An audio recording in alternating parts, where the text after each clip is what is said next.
Welcome to the Hamsi Analytics Daily Market Commentary. I'm Paulo Navarro. Today is October 31st, 2012. For the market internals, the New York Stock Exchange advanced decline differential closed at 360. Nasdaq advanced decline differential closed at 191. We had 17 new 52-week highs for the S&P 500 and 5 new 52-week lows for the S&P 500. For the volatility, 338,000 contracts traded on the VIX today, with 43 million in total premiums paid. For the dollar-weighted put-call ratio in November, we saw a 0.46 reading, which is bearish, with 31% of the total premiums paid.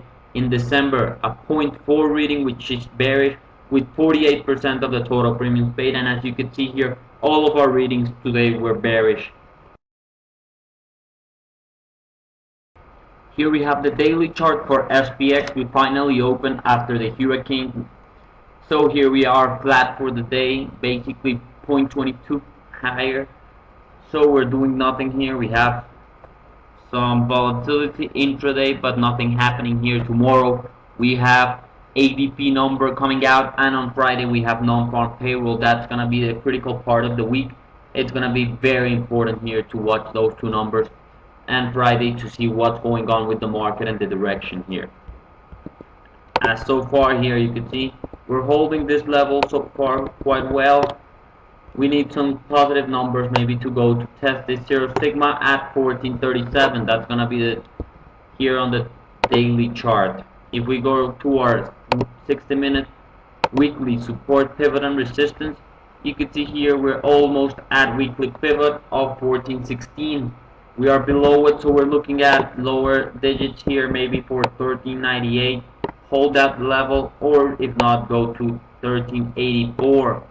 If we go to the upside and we have some good numbers, we're looking for 1430 and maybe even 1449. That's almost 40 handles away from here.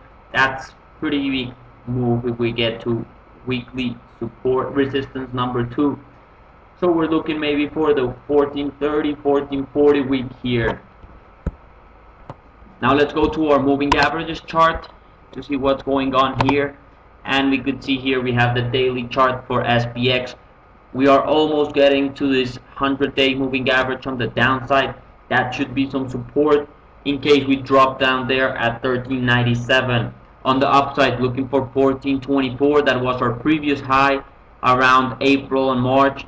So that's going to be an important level also. In case we get a very good number, we're looking for 1434.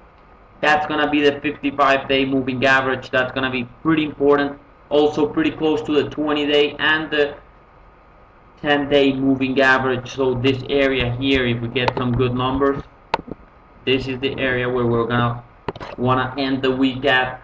Pretty important reversal, and finishing the week here would be some good action. Also, Visa just came out with numbers and they beat the estimate, which is positive for the market. Now let's go for SPY.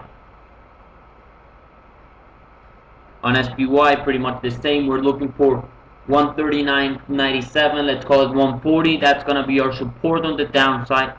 And in the upside, we're looking for 143.50. That's going to be our level here on the upside, 143.50. If we do get a bad number and we break our 140 support level, we're looking for the 138, which is the 200-day moving average.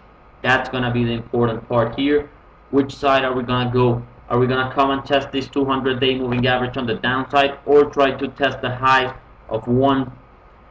But first we'll need to break a couple of resistance and go to the 143.50 level before we do that. For the Qs, here we have the daily chart for the Qs, and we broke and closed below the 200-day moving average. We talked about this before on Friday.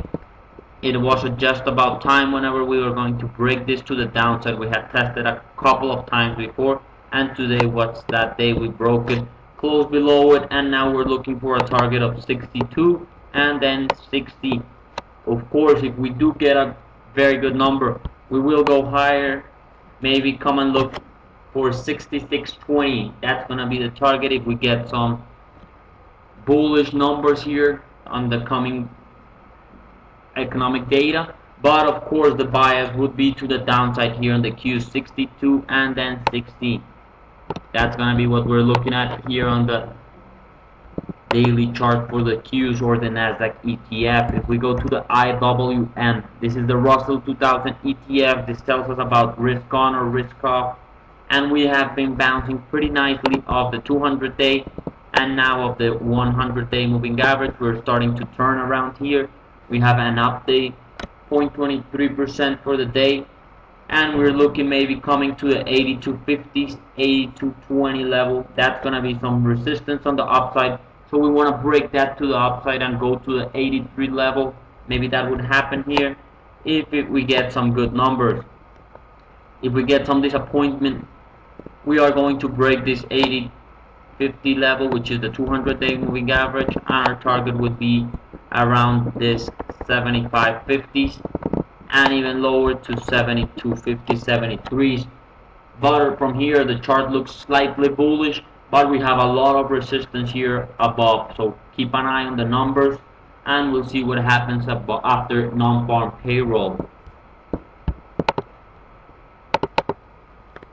For GLD, here we have the chart for GLD. Let's go to the daily chart, and here you can see we tested the 55-day moving average and the 10-day moving average. We were not able to break those to the upside, but we're still getting a very nice trend here to the upside short term, and we're gonna look at it what it is. Of course, gold is going to react to the numbers as well, so keep an eye on non-farm payroll Friday. Let's go to the 60-minute chart and see what's going on here. You can see clearly we were on a downtrend. We were coming out down here from here on the highs, perfectly lower, and we're now broken that trend line. We're starting to go higher. We want to break this level of 68.50, 68. We want to break the 50-day moving average, which is stocked on the daily chart. That's going to be critical, and for that we're going to probably have to get some good numbers on non-farm payrolls. 67.77 is the number we want to look at, 55-day moving average on GLD. Now let's go to the VIX chart.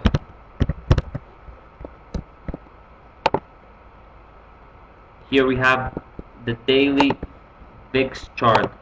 We tested the 200-day moving average on Friday. We talked about it. We could not broke it to the downside. We hold, and now we're looking for higher VIX prices, which means lower equity prices. Of course, this looks pretty good here and pretty bullish for the VIX, but the non-farm payrolls are going to rule everything. There's nothing that's going to be more important, because also it's going to matter on the elections. So keep an eye on Friday's job number, and that's it for today's charts.